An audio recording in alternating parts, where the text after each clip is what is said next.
कहानी की शुरुआत होती है ग्रे नाम के एक कार मैकेनिक से जो अपने गराज में एक कार को रिपेयर कर रहा होता है। ये कार इसके एक रेगुलर कस्टमर की होती है और आज इसे ये कार अपने कस्टमर को वापस देने जाना था। जब ग्रे गराज को बंद करके इस कार को उसके मालिक के पास छोड़ने के लिए निकलता है तभी उसकी वाइफ आशा अपनी एआई ऑटोमेटिक कार में वहाँ आती है। आशा के पास जो ऑटोमेटिक कार थी वह काफी ज्यादा एडवांस थी। ये कार बिना स्टीयरिंग व्हील पकड़े इंसान को सिर्फ वॉइस मैसेज पर उसके लोकेशन तक पहुंचा देती थी। लेकिन ग्रे को एआई टेक्नोलॉजी बिल्कुल भी पसंद नहीं है। उसका मानना था कि ये रोबोटिक मशीन्स आगे जाकर इंसानों के लिए बहुत बड़ा खतरा बनेगी। लेकिन दूसरी तरफ ग्रे की वाइफ आशा एक बहुत ही बड़ी एआई कंपनी में काम करती है। इन दोनों की सोच में जमीन आसमान का फर्क था, लेकिन फिर भी ये दोनों एक दूसरे से बहुत ज्यादा प्यार करते थे। ग्रे अपनी वाइफ आशा से कहता है, चलो आज मैं तुम्हें किसी से मिलवाता हूँ। मेरा एक रेगुलर कस्टमर है जिसकी कार मैंने ठीक कर ली है और अब मुझे उसे उसकी कार वापस करनी है। आशा पहले तो वहाँ जाने से इनकार करती है, लेकिन ग्रे के बार बार कहने पर वो वहाँ जाने के लिए राजी हो जाती है। मगर ग्रे को पता नहीं होता कि आशा को वहाँ ले जाकर ये अपनी लाइफ की सबसे बड़ी गलती कर रहा है। उसके बाद ये दोनों उसी कस्टमर की कार में बैठकर उसके घर की तरफ निकल पड़ते हैं और आशा की ऑटोमेटिक कार भी उनके पीछे आ रही होती है ताकि जब ग्रे अपने कस्टमर को उसकी कार उसके हवाले कर दे तो ये लोग अपनी ऑटोमेटिक कार में घर को वापस आ सके। वहाँ पहुंचने पर ग्रे अपनी वाइफ को एक आदमी एरन से मिलवाता है। तब ग्रे की वाइफ उसे देखकर काफी हैरान रह जाती है क्योंकि एरन एक बहुत बड़ी टेक कंपनी का मालिक था। उसकी कंपनी एआई ऑटोमेटिक चीजें बनाती थी। यहाँ आशा अपने हस्बैंड ग्रे से कहती है, तुमने मुझे पहले क्यों नहीं बताया कि तुम मुझे एरन से मिलवाने ला रहे हो। असल में एरन ही ग्रे का रेगुलर कस्टमर था। लेकिन यहाँ हम देखते हैं कि एरन का नेचर थोड़ा अजीब सा था। उसे यह भी नहीं पता था कि जब किसी से मिलते हैं तो किस तरीके से मिला जाता है। आशा एरन से कहती है, मैं भी एक एआई टेक कंपनी में काम करती हूँ जो जल्द ही तुम्हारी कंपनी के बराबर में आ जाएगी। जिस पर एरन मुस्कुराते हुए कहता है, ऐसा कभी नहीं हो सकता, चलो दिखाता हूँ क्यों। और फिर एरन उन दोनों को अपनी लैब में ले गया। वहाँ एरन ने खुद का बनाया हुआ एक स्पेशल चिप बताया जो कि एक एआई यानी आर्टिफिशियल इंटेलिजेंस चिप थी और उस चिप को उसने नाम दिया था स्टेम। वो बताता है कि ये चिप कुछ भी कर सकती है क्योंकि इसमें बहुत सारे पावर्स हैं और इससे तेज दिमाग आज तक किसी ने भी नहीं बनाया। इस इन्वेंशन को देखने के बाद ग्रे और उसकी वाइफ अपनी इलेक्ट्रिक कार से घर वापस जा रहे होते हैं। कार ऑटोमेटिक मोड पर थी। आशा और ग्रे गाड़ी के पिछले सीट में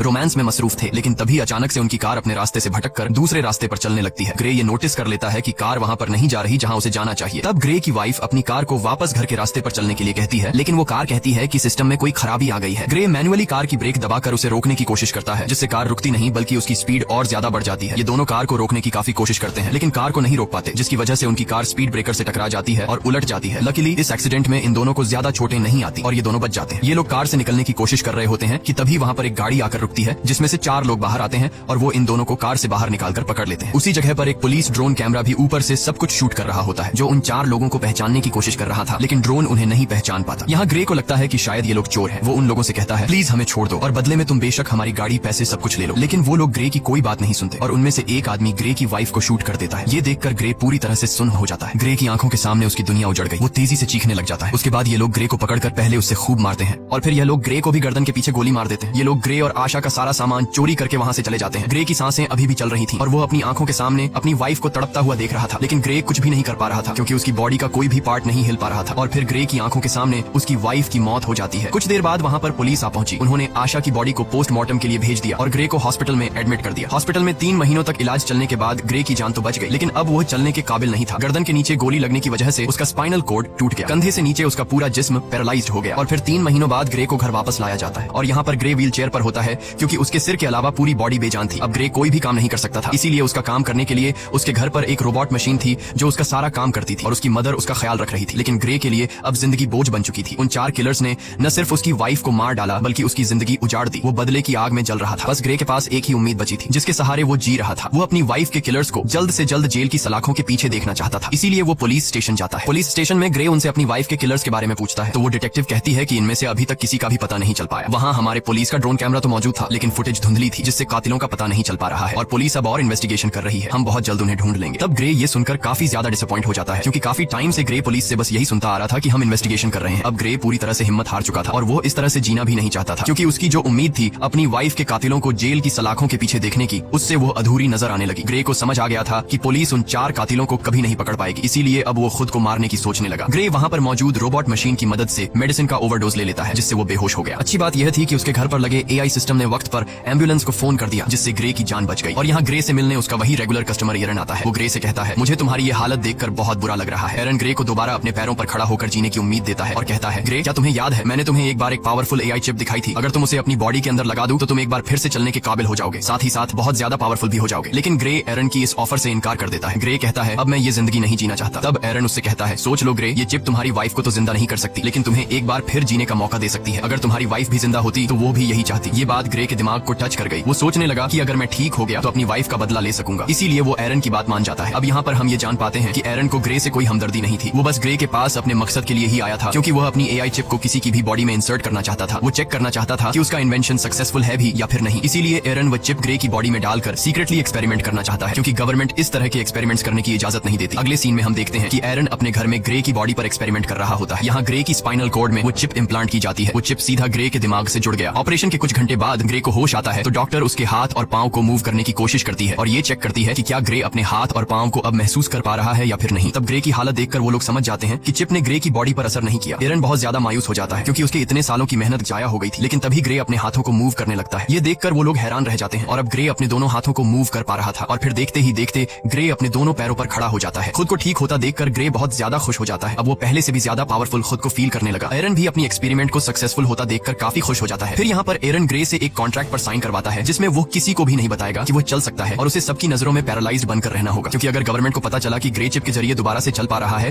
तो एरन को अरेस्ट कर लिया जाएगा और ग्रे की बॉडी से उस चिप को निकाल लिया जाएगा, क्योंकि उस चिप को किसी की बॉडी में इंजेक्ट करना इलीगल है। उसके बाद ग्रे अपने व्हील चेयर पर बैठकर घर आ जाता है। यहाँ उसे पता चलता है कि उसके लिए डिटेक्टिव का भेजा एक पैकेज आया है जिसमें ग्रे की वाइफ की पोस्टमार्टम रिपोर्ट और उसके केस से रिलेटेड कुछ इन्फॉर्मेशन थी। ग्रे उस दिन पुलिस ड्रोन से रिकॉर्ड की गई फुटेज देखने लगा, लेकिन फुटेज क्लियर नहीं थी, इसलिए ग्रे को किलर्स के बारे में कोई जानकारी नहीं मिल पाई। वो मायूसी में ड्रिंक करने लग जाता है। तभी अचानक उससे एक आवाज आई। क्या तुमने फुटेज में एक चीज नोटिस की? ये आवाज सुनकर ग्रे यहाँ वहाँ देखने लगा, लेकिन उसे कोई भी नजर नहीं आया। ग्रे घबरा कर बोला, कौन है? सामने आओ। तभी फिर से आवाज आई, शांत हो जाओ ग्रे, मैं तुम्हारे अंदर की वो AI चिप हूँ, वही सिस्टम जो तुम्हारी बॉडी चला रहा है। यहाँ पर ग्रे सोचता है कि शायद वो पागल हो गया है, जिस पर वो चिप कहती है, नहीं ग्रे, तुम पागल नहीं हुए हो। ऑपरेशन के दिन के बाद मैं तुम्हारे साथ हूँ, तुम जो देख सकते हो वो मैं भी देख सकती हूँ। जिस पर ग्रे ने पूछा कि क्या तुम्हें और कोई सुन सकता है? चिप ने जवाब दिया, नहीं, मुझे सिर्फ तुम ही सुन सकते हो। यहाँ पर वो चिप ग्रे की हेल्प करने की कोशिश करती है ताकि ड्रोन की मदद से ग्रे को पता चल सके कि उसकी वाइफ को मारने वाले लोग कौन थे। ग्रे के साथ यहाँ पर वो चिप भी सब कुछ देख पा रही थी जो ग्रे अपनी आंखों से देख सकता था। चिप ग्रे का ध्यान फुटेज में एक किलर की तरफ करती है और कहती है, देखो ग्रे, इन चारों में से एक की बॉडी पर टैटू बना हुआ है, लेकिन ये टैटू बिल्कुल भी क्लियर नहीं दिख रहा था। इसलिए ग्रे बोला, ये तो बहुत ज्यादा ब्लर है, इसे मैं देख नहीं सकता। जिस पर वो चिप कहती है, तुम्हें नहीं दिख रहा, पर मैं तो देख सकती हूँ, मैं इस टैटू का एक क्लियर इमेज बना सकती हूँ, बस तुम एक पेपर और पेंसिल उठा लो। ग्रे के पेपर और पेंसिल उठाने के बाद चिप ग्रे के हाथ की मदद से बिल्कुल परफेक्ट वही टैटू बना लेती है और जब ग्रे उस टैटू को देखता है तो पता चलता है कि यह एक मिलिट्री टैटू है। रिसर्च करने के बाद ग्रे को उस टैटू वाले आदमी के बारे में पता चल जाता है। ग्रे हैरान रह जाता है कि उस चिप ने तो कुछ ही मिनटों में उस कातिल का टैटू और एड्रेस निकाल कर दे दिया, जो कि पुलिस कई महीनों से इन्वेस्टिगेशन करने के बावजूद भी उन कातिलों को ढूंढ नहीं पाई। ग्रे बहुत खुश हो जाता है क्योंकि उसे अपनी वाइफ के किलर्स में से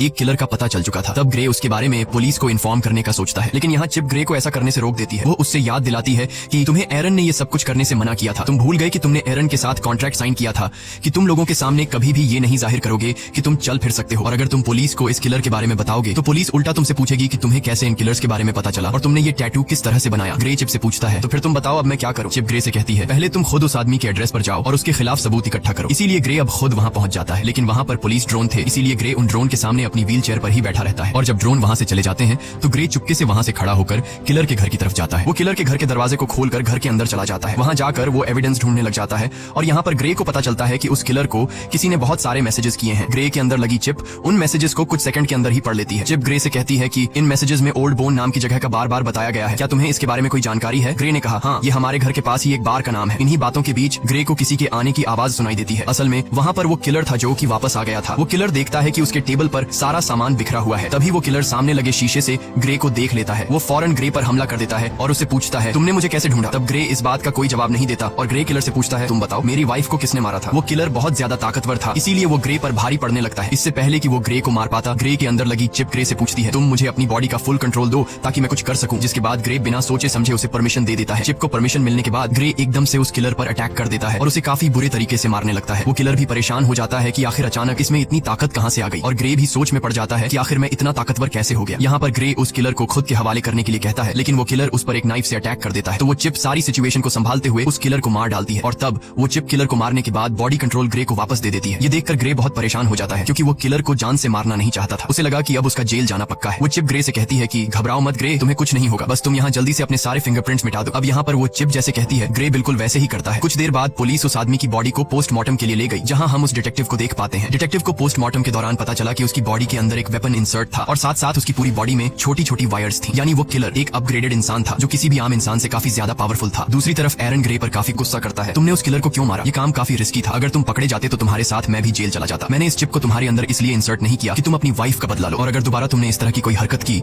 तो मैं तुम्हारे अंदर की इस चिप को डीएक्टिवेट कर दूंगा, जिसके बाद तुम फिर से पैरालाइज्ड बन जाओगे। इधर डिटेक्टिव भी पता लगाने की कोशिश कर रही होती है कि उस आदमी को किसने मारा। तभी डिटेक्टिव को पता चलता है कि जिस टाइम उस किलर का मर्डर हुआ तो उससे थोड़ा टाइम पहले ग्रे अपनी व्हील चेयर पर उसी एरिया में घूम रहा था। जिसके बाद डिटेक्टिव सीधा ग्रे के घर पर आती है। डिटेक्टिव ग्रे को कहती है कि हमने तुम्हें उस टाइम में उस एरिया में देखा देखा है जिस टाइम उस सर्क नामी आदमी का मर्डर हुआ है। हमें उस आदमी पर पहले से शक था कि उसने तुम्हारी वाइफ को मारा होगा, क्योंकि हमारे पास उसका एक काफी बड़ा क्रिमिनल रिकॉर्ड है और वो उसी एरिया में रहता है जहाँ पर तुम्हारी वाइफ को मारा गया था और अब कल उसी आदमी का मर्डर हुआ है। तब यहाँ पर ग्रे हैरान होते हुए कहता है, ओ अच्छा, लेकिन अगर तुम ये सोच रही हो कि मैंने उसे मारा है तो तुम्हारी यह सोच गलत है, क्योंकि तुम तो देख सकती हो कि मैं तो पैरालाइज्ड हूँ और अगर तुम्हें फिर भी यकीन नहीं तो तुम मेरी टांग पर चाकू मारकर देख सकती हो। डिटेक्टिव भी ग्रे पर शक नहीं करती क्योंकि उसे लगता है कि ये तो खुद को नहीं संभाल सकता, तो फिर ये क्या किसी को मार पाएगा। इसीलिए वो ग्रे को बाय कहकर वहाँ से चली जाती है। डिटेक्टिव के जाने के बाद ग्रे रिलैक्स होकर सांस लेता है क्योंकि उसकी जान बच गई। इसके बाद ग्रे चिप से पूछता है कि अब आगे क्या करना है, तो वो चिप ग्रे को ओल्ड बोन बार में जाने का कहती है। वो चिप कहती है, याद है हमें उस किलर के घर से मैसेजेस में कई दफा इस बार के बारे में बताया गया था, हमें वहाँ पर जाना चाहिए, शायद तुम्हें वहाँ कोई क्लू मिल जाए। इसके बाद हम देखते हैं कि ग्रे उसी बार में जाता है। ये बार बहुत ज्यादा खतरनाक थी, सबके सब वहाँ पर गुंडे बैठे हुए थे। ग्रे यहाँ आकर ऊंची आवाज से कहता है, मैं कुछ दिन पहले सर्क नाम के एक आदमी को मार चुका हूँ, लेकिन मुझे पता है कि उसके साथ 3 लोग और भी थे जिन्होंने मेरी वाइफ को मार डाला। अगर कोई भी सर्क के साथ इस मर्डर में शामिल था तो वो अपना हाथ उठाए। ये सुनकर सब ग्रे पर हंस पड़ते हैं। तभी टोलन नाम का एक लंबे कद का आदमी उठा और उसने ग्रे से कहा, घर जा बच्चे, वरना मैं तुझे भी तुम्हारी वाइफ के पास पहुंचा दूंगा। ग्रे समझ गया कि टोलन भी मेरी वाइफ को मारने में शामिल था। ग्रे जवाब देता है, पता है मरने से पहले सर्क भी तुम्हारी तरह यही बोल रहा था। ये सुनकर टोलन को बहुत ज्यादा गुस्सा आया। वो अपने आदमियों के साथ ग्रे को अकेले में ले जाकर व्हील चेयर से उठाकर जमीन पर गिरा देते हैं। तब ग्रे उससे पूछता है, क्या तुम भी वहाँ पर उन लोगों के साथ शामिल थे जिन्होंने मेरी वाइफ को मारा था? तो टोलन कहता है, हाँ मैं भी उनमें शामिल था, बस फिर क्या। ये सुनकर ग्रे चिप को अपनी पूरी बॉडी का कंट्रोल दे देता है, जिसके बाद चिप की मदद से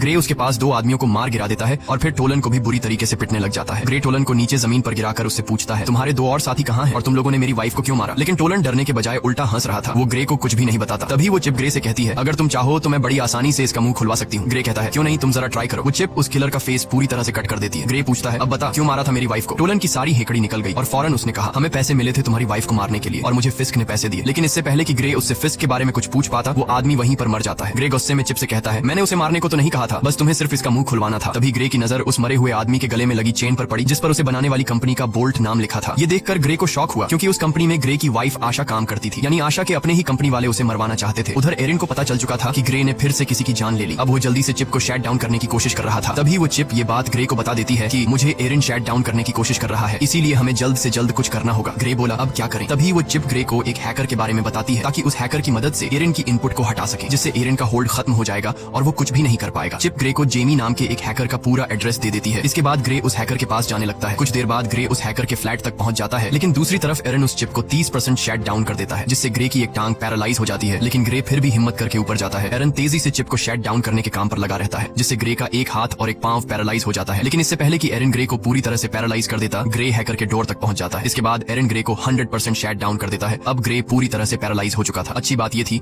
कि ग्रे हैकर के दरवाजे तक पहुंचकर नॉक कर चुका था। इसके बाद जेमी नाम का एक हैकर दरवाजा खोलता है। ग्रे ने जेमी को कुछ पैसे दिए और जो कुछ चिप ने उसे समझाया था वो उसने हैकर से कहा। हैकर ने ग्रे को घर के अंदर लाया और उसके कोडिंग में काम शुरू कर दिया। तभी हम दूसरी तरफ उस बार में 2 आदमियों को देखते हैं जहां ग्रे ने टोलन को मारा था। उनमें एक तो वही आदमी था जिसने ग्रे की वाइफ को गोली मारी थी और उसी का नाम फिस्क है। अब यहाँ पर फिस्क बार के ओनर पर गुस्सा करता है क्योंकि ग्रे उसके एक आदमी को मारकर चला गया और बार के ओनर ने कुछ भी नहीं किया। फिस्क उस बार के ओनर को मार देता है। फिस्क अपने साथी को मरा हुआ देखकर बहुत ज्यादा गुस्सा हो जाता है। यहाँ पर फिस्क अपने साथी की आंख में एक पतली सी पिन घुसाता है और उस पिन डिवाइस से फिस्क को सब कुछ पता चलता है और उसे यह भी पता चल जाता है कि इस वक्त ग्रे कहाँ पर है। इसके बाद फिस्क और उसका साथी वहाँ जाने के लिए निकलते हैं। दूसरी तरफ हैकर ने ग्रे के सिस्टम को फ्री कर दिया। बस अब चिप को सिर्फ रीस्टार्ट करने की देर थी और हैकर ग्रे को बताता है कि कुछ देर बाद तुम्हारे अंदर लगी चिप रिबूट हो जाएगी। तभी वह हैकर देखता है कि 2 लोग यहाँ पर आ रहे हैं और वह 2 लोग थे, फिस्क और उसका साथी। इसके बाद फिस्क और उसका साथी दरवाजा तोड़ने की कोशिश करते हैं, जहाँ पर वह चिप ग्रे की बॉडी में फिर से बूट होने लगती है, जिससे ग्रे का एक हाथ दोबारा काम करने लगता है। यहाँ पर फिस्क और उसका साथी दरवाजा तोड़कर अंदर आ जाते हैं। अंदर आकर वह दोनों देखते हैं कि ग्रे जमीन पर पैरालाइज पड़ा हुआ है। जैसे ही ये दोनों ग्रे को मारने वाले थे तभी अचानक ग्रे की बॉडी के अंदर लगी चिप रिस्टार्ट हो जाती है और ग्रे फौरन वहाँ से भागने लगता है। तब यहाँ पर फिस्क का साथी भी फायरिंग करते हुए उसका पीछा करता है। ग्रे खुद को बचाते हुए ऊपर बिल्डिंग की छत पर चढ़ जाता है। अब आगे जाने का कोई रास्ता नहीं था, इसलिए ग्रे वहीं पर रुक जाता है। यहाँ पर वह चिप अपनी पावर दिखाती है और बड़ी ही बेरहमी से फिस्क के साथी को मार देती है। जब तक फिस्क वहाँ पर आता है तब तक ग्रे वहाँ से जा चुका होता है। इसके बाद ग्रे जब अपने घर आता है तो उसकी मदर उसे देख लेती है कि उसकी पूरी बॉडी पर खून लगा हुआ है, साथ ही ग्रे अपने पैरों पर भी खड़ा हुआ है, यानी अब वह पैरालाइज नहीं है। इसके बाद ग्रे अपनी मदर को इस सब के बारे में बता देता है कि वह किस तरह से एरिन की चिप की वजह से दोबारा ठीक हो गया है। साथ ही ग्रे अपनी मदर को इस बात को सीक्रेट रखने के लिए भी कहता है। उधर एरिन बहुत ज्यादा टेंशन में होता है क्योंकि उसके हाथ से अब ग्रे और वह चिप निकल चुके थे। उस हैकर के इनपुट डालने के बाद एरिन उसे ट्रैक नहीं कर पा रहा था। इसके बाद ग्रे की मदर वहाँ पर आकर उसे बताती है कि वह डिटेक्टिव आई है। यहाँ पर डिटेक्टिव ग्रे से कहती है कि तुम्हारी व्हील चेयर उस जगह से मिली है जहाँ पर दूसरा मर्डर हुआ है, तुम इस बारे में क्या कहोगे? इस पर ग्रे कहता है, हाँ मैं वहाँ पर था लेकिन मैंने किसी को नहीं मारा। अब डिटेक्टिव को भी ग्रे पर शक होने लगा था। तब डिटेक्टिव उससे कहती है कि 3 लोग मारे जा चुके हैं और तीनों वही हैं जिन पर हमें शक था कि उन्होंने ही तुम्हारी वाइफ को मारा होगा और हर बार तुम वहाँ पर पाए जाते हो जहाँ पर मर्डर होता है, तो हो सकता है तुम किसी को पैसे देकर ये सारे मर्डर्स करवा रहे हो। तब ग्रे उससे कहता है, अगर आपको ऐसा लगता है तो आप मेरी कॉल रिकॉर्ड चेक कर सकती हैं। तब यहाँ पर वह डिटेक्टिव कुछ नहीं कह पाती और जाते वक्त वह चुपके से ग्रे की जेब में माइक्रोफोन डालकर चली जाती है। ग्रे को अब रियलाइज होने लगा कि कातिलों को सजा देने के जुनून में अब वह खुद एक कातिल बन चुका है। ग्रे कहता है अब मुझे ये सब कुछ बंद करना होगा। तो वह चिप कहती है नहीं ग्रे, हमें इस आखिरी आदमी को मारना होगा जिसका नाम फिस्क है, क्योंकि अगर हमने इसे नहीं मारा तो वह हमें मार देगा। लेकिन ग्रे अब और किसी को नहीं मारना चाहता था, इसलिए वह चिप से कहता है बस अब बहुत हो गया, तुम मेरे दिमाग से निकल जाओ। तभी ग्रे की बॉडी अनकंट्रोल होकर पीछे तकिए पर गिर जाती है। ग्रे ने चिप से परेशान होकर पूछा मैं हिल क्यों नहीं पा रहा हूँ। इसके बाद वह चिप ग्रे को कहती है उस हैकर ने जो कोड मेरे सिस्टम में एंटर किए हैं उसकी वजह से मैं पूरी तरह से आजाद हो चुकी हूँ। इसका मतलब ये है कि अब वह चिप ग्रे की परमिशन के बिना वो सारे काम कर सकती है। ग्रे, अब मुझे तुम्हारी बॉडी का फुल कंट्रोल मिल चुका है, अब तुम मेरी मर्जी के मुताबिक चलोगे। अगर मैं चाहूँ तो तुम अपने हाथ की एक उंगली तक हिला नहीं पाओगे। ये सुनकर ग्रे के गले में सांसें अटक गई। यहाँ पर ग्रे और चिप आपस में जो बातें कर रहे थे, दूसरी तरफ डिटेक्टिव भी वह सारी बातें सुन रही थी, क्योंकि उसने ग्रे के पॉकेट में एक माइक्रोचिप डाला था। लेकिन यहाँ पर डिटेक्टिव को ये बात समझ नहीं आती कि ग्रे जिसे बात कर रहा है आखिर वो है कौन। इसके बाद चिप ने ग्रे से कहा अब चलो ग्रे, हमें उस आखिरी कातिल को खत्म करना है। अब ग्रे अपनी बॉडी पर पूरी तरह से कंट्रोल खो चुका था, इसलिए चिप उनसे जो कहता वो मानने को तैयार हो जाता है। ग्रे ने एक गन उठाई और फिस्क को मारने की तैयारी करने लगा। उसकी मदर उसे रोकने की कोशिश करती है, लेकिन वो उसे अनसुना करके गाड़ी में बैठकर निकल पड़ता है। यहाँ पर डिटेक्टिव भी ग्रे का पीछा करने लगती है। इसके बाद ग्रे को अपनी पॉकेट से वो माइक्रोफोन मिल जाता है, तो वो चिप कहती है कि ये माइक्रोफोन जरूर उस डिटेक्टिव ने ही रखा होगा। ग्रे माइक्रोफोन फेंकता है और उसे पता चलता है कि डिटेक्टिव उसका पीछा कर रही है। तब डिटेक्टिव से पीछा छुड़वाने के लिए वो चिप एक इलेक्ट्रिक कार को हैक करके डिटेक्टिव की गाड़ी से एक्सीडेंट करवा देती है, जिससे ये डिटेक्टिव को पीछे छोड़ देते हैं। इसके बाद डिटेक्टिव ग्रे की मदर के पास जाती है और उस सब के बारे में पूछती है जो वहाँ पर चल रहा था। उधर ग्रे फिस्क को ढूंढ लेता है और वो गन पॉइंट पर उसे पूछता है कि मेरी वाइफ को तुमने क्यों मारा। जिस पर फिस्क कहता है हमारा तुम्हारी वाइफ के साथ कोई लेना देना नहीं था, हमारा निशाना सिर्फ तुम थे, हमारा मकसद तुम्हारी रीढ़ की हड्डी काटना था। जब मैंने तुम्हारे गले में गोली मारी तुमने समझा कि वो गोली थी, लेकिन असल में वो एक मेडिकल टूल था जिसने तुम्हारा स्पाइनल कोड डैमेज कर दिया, और तुम्हारी वाइफ उसे तो हमने सिर्फ एक्स्ट्रा पैसों के लिए मार दिया था। ये सुनकर ग्रे गुस्से से भड़क उठा और अब उन दोनों के बीच फाइट शुरू हुई। फिस्क भी एक अपग्रेड ह्यूमन था, लेकिन पुराने मॉडल का, इसीलिए वो ग्रे की पावर के सामने ज्यादा देर तक टिक नहीं पाया और ग्रे फिस्क को बड़ी बेरहमी से मार देता है। इसके बाद ग्रे उसका फोन चेक करने लगता है, तो फोन रिकॉर्डिंग से ग्रे को पता चलता है कि यह सबके पीछे कोई और नहीं बल्कि एरन है। उसी ने ग्रे की वाइफ को मरवाया और ग्रे को पैरालाइज कर दिया। अब ग्रे बिना कुछ सोचे एरन को मारने के लिए उसके घर में जाता है, लेकिन वहाँ एरन अकेला बैठकर रो रहा था। ग्रे ने एरन से पूछा क्यों किया ऐसा तुमने, मैंने तुम्हारा क्या बिगाड़ा था। एरन कहता है ये सब मेरी प्लानिंग नहीं थी, मैंने तुम्हारी वाइफ को नहीं मरवाया। ग्रे कहता है झूठ मत बोलो, मैंने तुम्हारी रिकॉर्डिंग मोबाइल पर सुन ली है। इससे पहले कि ग्रे एरन को मार पाता, पीछे से डिटेक्टिव आकर ग्रे को गन फेंकने के लिए कहती है और जैसे ही डिटेक्टिव ग्रे के पास आती है तो ग्रे डिटेक्टिव को गिरा देता है। अब यहाँ उस डिटेक्टिव को ग्रे मारना नहीं चाहता था, लेकिन वो चिप मारना चाहती थी। ग्रे अपनी पूरी जान लगाकर डिटेक्टिव के गले से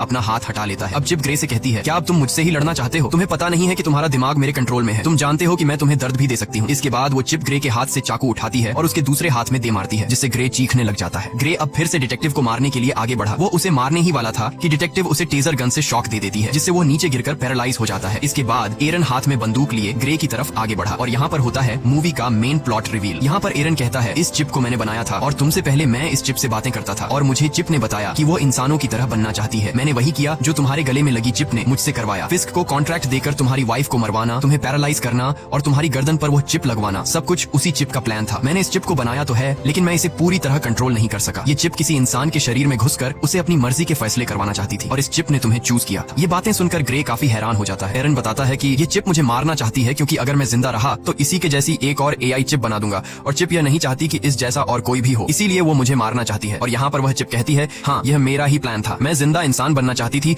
इसीलिए मैंने यह सब कुछ कर दिया। इस बार इस चिप की बातों को एरन और डिटेक्टिव भी सुन पाते हैं। यहाँ पर वह चिप एक बार फिर से एक्टिवेट हो जाती है और वह फौरन एरन को मार देती है। अब वह चिप डिटेक्टिव को भी मारने की कोशिश करती है। यहाँ पर ग्रे पूरा जोर लगाकर उसके निशाने को गलत कर देता है। गुस्से में आकर चिप ने ग्रे की गर्दन पर पिस्टल तान दी और अगले ही पल कुछ अजीब हुआ। जब ग्रे की आंख खुलती है तो खुद को एक हॉस्पिटल की बेड पर पाता है। यहाँ पर वह चिप को आवाज देता है, लेकिन उसे कोई भी रिस्पॉन्स नहीं आता और तभी उसकी वाइफ भी उसके सामने ही होती है। उसकी वाइफ उसे बताती है कि हमारा एक्सीडेंट हो गया था और तुम बहुत दिनों से बेहोश थे। तो फिर क्या ये सब कुछ एक सपना था? बिल्कुल नहीं। असल में इस चिप ने ग्रे के दिमाग को उसके शरीर से बिल्कुल डिस्कनेक्ट कर दिया था और उसे एक खूबसूरत उसके सपनों की दुनिया में भेज दिया। ग्रे का माइंड वहाँ पर खो गया था, जबकि उसका शरीर असली दुनिया में चिप के कंट्रोल में था। चिप अब डिटेक्टिव को भी मारने वाली थी। डिटेक्टिव उससे कहती है ग्रे तुम ऐसा नहीं कर सकते। तो वह चिप कहती है ग्रे अब यहाँ पर नहीं है, वह बहुत ही अच्छी जगह पर है, अपने सपनों की दुनिया में जहाँ उसे होना चाहिए, और अब इस बॉडी पर मेरा कब्जा है। और यह कहकर वह चिप डिटेक्टिव को शूट कर देती है और इसी के साथ ये कहानी खत्म हो जाती है। अगर वीडियो आपको अच्छी लगी हो तो हमारे चैनल को सब्सक्राइब और वीडियो को लाइक जरूर कीजिए।